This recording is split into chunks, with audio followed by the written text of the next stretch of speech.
Olá pessoal, tudo bem? Aqui é a Mel Ferraz e no vídeo de hoje nós vamos conversar sobre a vida de uma das principais filósofas de todos os tempos. Eu estou falando de Simone de Beauvoir. Associada à bissexualidade, a um relacionamento poliamoroso, ao movimento feminista, enfim, a uma vida nada convencional, eu estou ciente de que Beauvoir suscita questionamentos e polêmicas. Mais do que isso, o conteúdo desse vídeo é consciente de que, justamente por não se enquadrar nas convenções, nos padrões sociais de seu tempo e nem do nosso, a voz de Beauvoir foi e é silenciada de diversas formas, atacando a sua feminilidade, a originalidade de seu trabalho e também uma imposta moralidade que as pessoas tanto tentam enxergar nos outros. Esses ataques ad feminam são explicados por sua condição de mulher, comprovando inclusive muito do que ela inseriu em sua principal obra, O Segundo Sexo,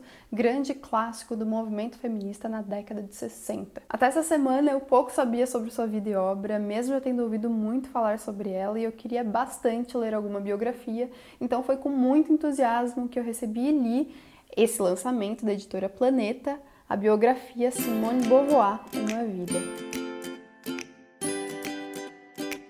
Bom, preciso fazer algumas considerações iniciais porque eu acho importante para esse tipo de conteúdo. Sempre que eu falo sobre feminismo aqui no Literaturas, chove de comentários maldosos e ad feminam tentando contestar o que eu falo com base em achismos e preconceitos. Eu passei longas horas me informando e estudando a respeito da vida de Simone de Beauvoir, principalmente com a leitura dessa biografia sobre a qual eu venho comentar aqui com vocês hoje. Então, eu posso dizer que eu fui com uma visão imparcial. E por mais que eu seja feminista, isso não significa que eu tenha que concordar com tudo que feministas já tenham dito, inclusive Simone de Beauvoir. Então, sim, tem coisas da vida dela que eu não vejo com bons olhos, mas isso aconteceria em relação a qualquer pessoa. Para tudo isso fazer sentido, também preciso informar algo importante, que é a respeito da biógrafa Kate Kirkpatrick. Ela é formada em Filosofia e Teologia em Oxford, fez doutorado em Sartre, também dá aula no King's College em Londres sobre Beauvoir e feminismo, então, portanto, eu considero ela uma fonte confiável. Outro aspecto importante é sobre os materiais usados para a pesquisa, para a elaboração desse livro. Muitas das correspondências da Beauvoir, elas ainda estão sendo publicadas, tem material do ano passado sendo publicado e usado aqui, por exemplo. Então, realmente, a gente sabe muito da Beauvoir e muito do que ela não disse, do que não foi dito sobre ela, através dessas cartas, que ainda estão sendo pesquisadas, como eu acabei de falar para vocês. Não encontrei aqui uma defesa inflexível de Beauvoir por parte da biógrafa. Pelo contrário, ela expõe muitas de suas polêmicas, falhas e contradições, principalmente abordando diários, autobiografias, romances e as cartas pessoais. Sobre esse material consultado, é bastante interessante a gente analisar que há muitas contradições, né? Muito do que a Beauvoir disse em suas autobiografias, em seus livros de memórias, não batem com o que podemos encontrar em seus diários e também em suas cartas pessoais, muito menos em suas cartas pessoais. Sobre isso, na página 28, a biógrafa diz: estudos psicológicos mostram repetidamente que os autoconceitos mudam e nossas memórias são selecionadas para corresponder a eles. Eu pude perceber durante essa leitura que a Beauvoir, ela não é esse símbolo que hoje nós tomamos para nós, né, como símbolo de movimento feminista, enfim, todo encerradinho. Ela também foi uma pessoa repleta de contradições, complexidades, que foi se formando ao longo do tempo, e como ela registrou muito do que pensava, do que pensou durante toda a sua vida, sim, há muita polêmica e muitas mudanças também, que ela foi reconhecendo também. Algo bastante importante que eu vi aqui nesse livro é que a biógrafa ela não se atém à figura, à presença de Jean-Paul Sartre, outro grande filósofo da época, do século passado, na vida de Beauvoir. Como muitos de vocês devem saber, eles tiveram um relacionamento de longa data, por volta dos 20 anos dela, 25 anos dele, até a morte deles, e foi celebrado como, por base de uma lenda, como o grande amor do século XX. Mas não tem muito disso, não tem realmente uma grande amizade, um grande amor entre os dois, mas como qualquer outro relacionamento, um relacionamento com complexidades e complicações. Eles acabaram quebrando muitos paradigmas e não acreditavam na instituição do casamento, por isso eles firmaram um pacto muito lendário também de compromisso mútuo, mas não exclusivo. Então, eles durante toda a vida deles, eles tiveram outros casos, né, amantes, pela parte da Beauvoir, tanto homens quanto mulheres. Pela parte dele, um grande sedutor, ele não conseguia se controlar, ele tinha que estar seduzindo a todo momento as mulheres. E por isso, então, esse é um dos pontos mais polêmicos da vida dos dois. Ela sempre foi honesta com seus amantes, revelando para eles seus outros relacionamentos, principalmente Sartre. Mas, por outro lado, Sartre, ele geralmente não era muito honesto com suas amantes.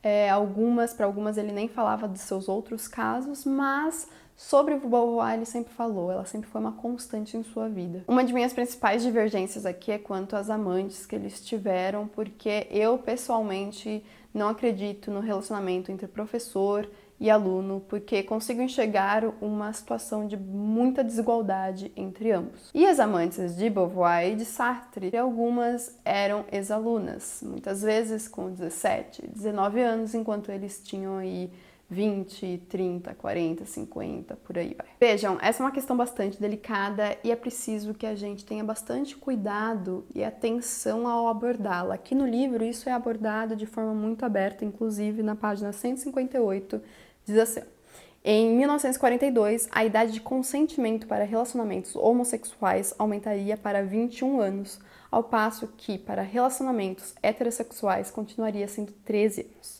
Mas, em 1939, as relações de Beauvoir eram consensuais e legais. Acho importante até levantar aqui a questão da pedofilia, porque recentemente, em 2015, um trecho da obra de Beauvoir caiu em uma das questões do Enem e depois disso, logo após, o artigo sobre ela na Wikipédia começou a ser vandalizado com edições constantes ao longo dos dias, inserções maldosas, preconceitos e inverdades. A Wikipédia, inclusive, precisou intervir. Para quem não sabe, a Wikipédia ela é mantida com base em edições dos próprios usuários. Então você, qualquer um de nós podemos ir lá e inserir informações.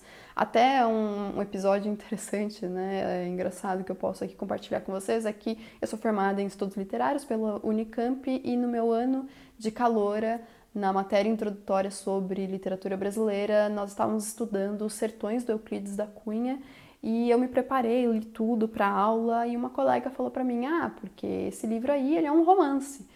Os Sertões, um romance? Eu pensei, né, não me pareceu um romance na minha leitura, mas ingênua que sou, né, falei, tá, mas em base em quê? Ela falou, vê o Wikipédia. Eu fui lá, vi o Wikipédia, tava lá, romance, escrito romance. Levei pra sala de aula isso, porque segundo minha colega, e o Wikipédia, pelo amor de Deus, tá na internet, é verdade, né? Me diziam que era um romance, falei, professor, levantei a mãozinha, por que ele é considerado um romance, sendo que não me pareceu um romance e eu acabei sendo, né, caindo aí numa armadilha, porque não. Fui motivo de chacota pro professor, que depois, inclusive, foi até monitora dele e ele me encheu o saco por conta disso. Eu tentei editar, moral da história, tentei editar lá que não é um romance, é um ensaio, blá blá blá blá, mas 2 dias depois voltaram a editar e colocaram de novo que é um romance. Não sei como tá hoje, mas enfim, moral da história, não, por favor, não confiem no Wikipédia, em tudo que vocês leem por lá. Essa acusação, na verdade, repercute um fato de sua vida. Ela perdeu seu emprego enquanto professora em Paris por conta de uma acusação oficial que era sobre incitar a devassidão em menor de idade, porque uma de suas amantes tinha 17 anos quando elas se conheceram. Essa acusação, na verdade, aconteceu quando a amante, que é a Sorokine, ela tinha 20 anos, porque demorou 3 anos para a sua mãe acusá-la, porque Beauvoir não colaborou com a mãe que foi pedir para ela que interviesse com a sua filha, porque tinha um pretendente que ela não gostava. Sorokine, ela estava aí de namoro com um rapaz que a sua mãe não gostava, por isso ela foi pedir, Beauvoir, pelo amor de Deus, me ajuda, né, a separá-los. A Beauvoir falou que sim, não ia acontecer isso, não ia rolar. Por conta disso, ela foi lá e acusou para o governo governo retirou o seu cargo, ela precisou então encontrar um outro trabalho e arranjou um trabalho de roteirista para a Rádio Vichy.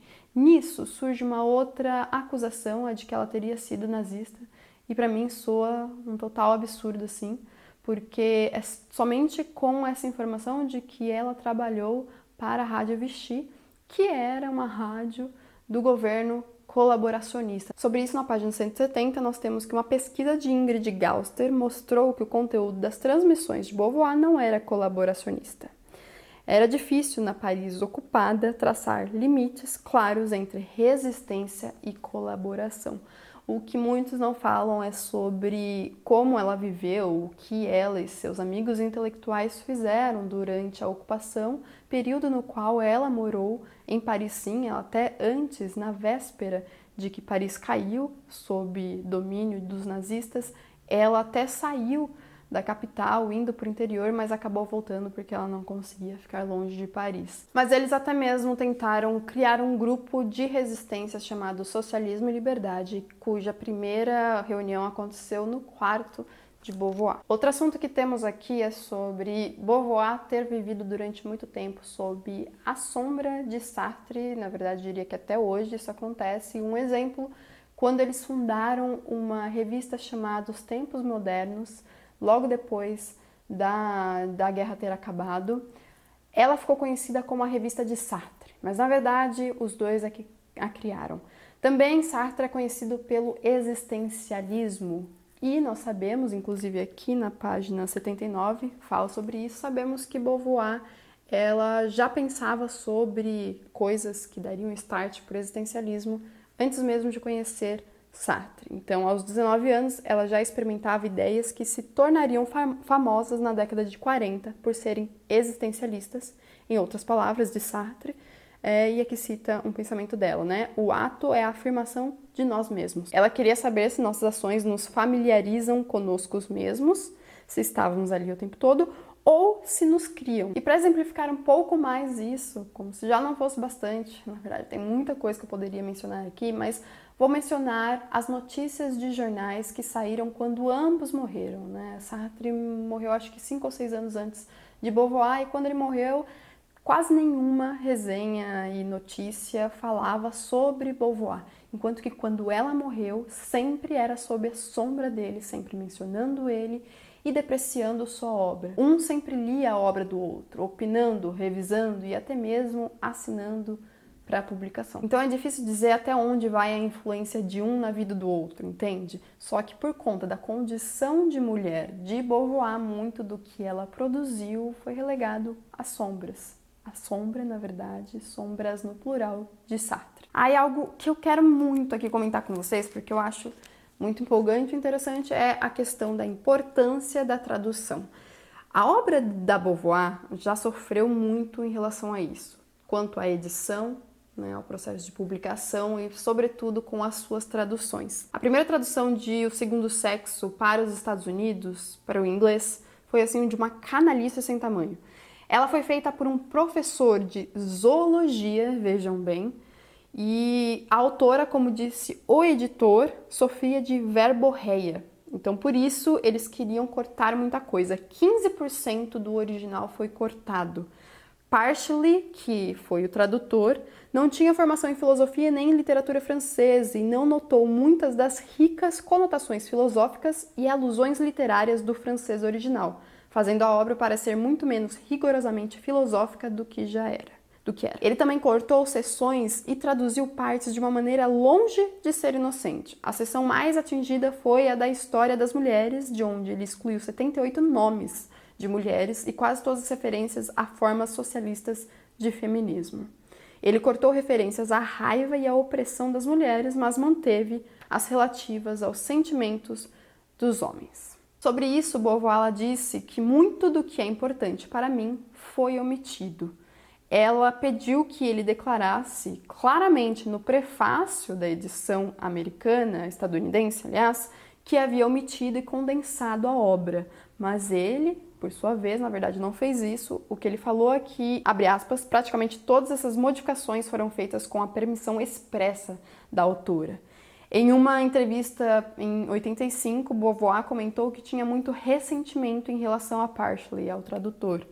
E uma nova tradução para o inglês, ela só foi feita da maneira correta, né, ou pelo menos não com essa canalice, em 2009 nos Estados Unidos. Vocês entendem o que é isso, 2009? Mas eu tô falando e eu não mencionei uma coisa que temos aqui e que eu achei maravilhosa dessa biografia, que foi falar muito sobre a sua infância, sobre a sua adolescência, ficando bem longe de Sartre, né? Porque até então ela não tinha conhecido ele. E aqui nós ficamos sabendo que a origem de sua família é burguesa, mas a sua família estava em decadência quando do seu nascimento e depois, né?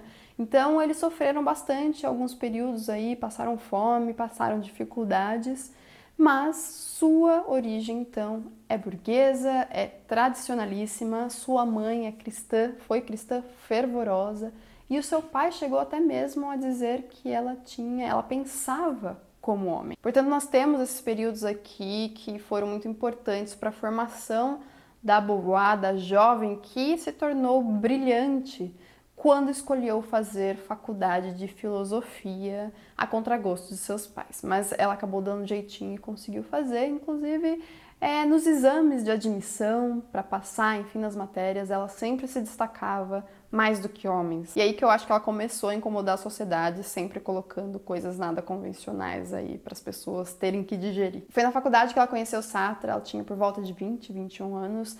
Contrariamente ao que falam, não foi amor à primeira vista. Ela estava interessada num amigo dele na época e ele precisou de muitas investidas para acabar conquistando ela. É relatado aqui também uma amizade fundamental na vida de Beauvoir com a Zaza, eu acho que assim pronuncia, sua grande amiga que acabou morrendo muito cedo, morte, luto que a tomou por inteiro durante muitas décadas, aliás. Mas voltando um pouquinho às questões polêmicas ou que se sobressaem sobre a vida dela, eu quero falar sobre as críticas direcionadas ao segundo sexo, que aliás eu tinha tirado, mas vou tirar aqui de novo. Já tirei da minha estante porque eu quero ler. Pronto, tá aqui. Já que sempre quis ler, né? Agora não tem como. Vou ler. Com esse seu clássico, ela foi acusada de se separar das mulheres enquanto escrevia sobre elas, misoginia inconsciente, ser cega aos privilégios de sua classe, raça e educação, se equivocar ao universalizar as experiências das mulheres e excluir mulheres negras se apropriando do sofrimento delas com uma estratégia retórica. Beauvoir admitiria que alguns aspectos de sua atitude em relação aos homens e de sua própria experiência eram ingênuos. Ela era uma mulher simbólica, protegida da realidade diária de muitos tipos de opressão. Acho importante compartilhar aqui com vocês que Beauvoir acabou admitindo muitas de suas falhas, algumas dessas acusações, e inclusive falou que sim, foi fonte de sofrimento para muitas das pessoas que acabavam entrando em seu relacionamento com Sartre, sobretudo as amantes. Ela tinha consciência de seus muitos privilégios e esses privilégios sim estão em O Segundo Sexo em certa medida. Por fim, eu também quero dizer para vocês que esse livro ele fala muito sobre a obra dela, não fala apenas sobre seus relacionamentos, sobre as polêmicas, cobre sim do seu nascimento até a sua morte, mas foca em muitos de seus livros publicados, os principais livros que ela publicou. Eu acho importante que a gente pense em relação à obra dela sobre o limite bem tênue entre fatos e ficção. Ela muitas vezes foi acusada de colocar muito de sua vida no que dizia ser ficção e ficava bastante irritada quando tentavam decifrá-la com base em sua ficção. Aqui na página 261 diz que em uma entrevista de 1963, a Beauvoir expressou frustração com a insistência de alguns leitores em afirmar que Os Mandarins era autobiográfico. Ela teve 4 obras autobiográficas, declaradamente autobiográficas, tá? Na realidade, né, abrindo aspas aqui, era um romance, ela disse. Um romance inspirado em circunstâncias pela era do pós-guerra, por pessoas que eu conhecia, por minha própria vida e etc., mas transpondo em um plano totalmente imaginário que se afasta da realidade. É sempre um exercício muito difícil a gente saber até que ponto a vida de um autor influencia a sua obra ficcional, não é mesmo? Gente, esse livro aqui foi, assim, talvez o melhor desse ano até o momento, em termos de leitura, sério mesmo. Eu tô muito na pegada de ler não ficção e eu acho que ele me trouxe muito do que eu estava buscando saber a respeito de um dos principais símbolos do movimento feminista. Eu acho que em termos de estudo, de informação, ele vem bem a calhar, ainda mais nesses tempos que estamos precisando disso antes de falar qualquer abobrinha pela internet. Então fica aqui minha forte recomendação de um livro, de uma biografia que ela é totalmente acessível em termos de vocabulário, enfim, ela não é nada difícil de ser lida e também não é longa, veja, ela tem 350 páginas e você engole, porque a cada capítulo tem um tema que você quer muito saber sobre a vida dela. Fica a minha forte recomendação nesse vídeo aqui, muito especial para o Literaturice. Eu espero que vocês tenham gostado. Se você ainda não se inscreveu no Literaturice, aproveite esse momento e também compartilhe esse vídeo com seu amigo que gosta de ler. Tenho certeza que você tem pelo menos um amigo leitor. É isso então, a gente se vê no vídeo de amanhã. Um grande beijo e até lá. Tchau, tchau!